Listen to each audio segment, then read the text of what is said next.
그런데 오늘 한마음 아파트의 코호트 격리를 놓고 대구시의 대응이 이상하다는 지적이 나오고 있습니다. 우선 이곳이 신천지 교인 간의 전파 경로 파악에 매우 중요한 단서가 될 수 있다면서도 역학조사는 늦게 했습니다. 또 사흘 전 코호트 격리를 해놓고도 오늘 아침에 MBC 보도가 나간 이후에야 그 사실을 공개했습니다.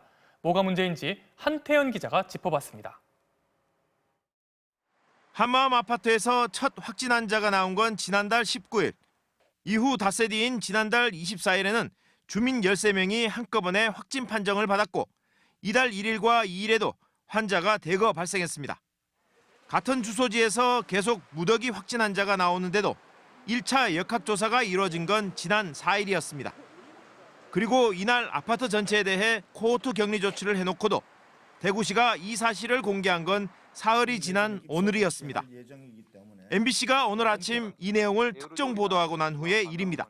3월 1일부터 3월 15일까지 기준으로 코호트 격리 조치를 하였고 3월 1일을 기준으로 한 점은 그 당시 마지막 환자 발생일이 3월 1일이었기 때문에 병원이나 요양시설 등 다른 집단 감염에 대해서는 일일이 발표하면서 40명 넘는 환자가 나온 한마음 아파트 집단 감염 사례를 뒤늦게 공개한 것 이상하다는 비판이 나옵니다.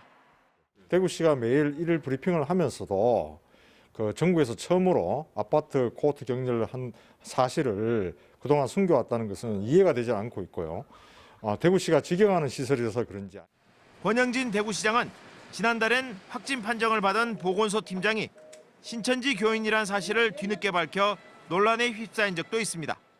신천지 교인으로 확인되었을 뿐이지 이런 사태가 없었다면은 이 부분들을 문제 삼을 수는 없는 것입니다. 그건 개인 종교의 자유의 문제이기 때문에. 코로나 사태에서 신천지와 관련된 충격적인 소식이 계속되는 가운데 대구시의 안이한 대처가 잇따라 도마에 오르고 있습니다.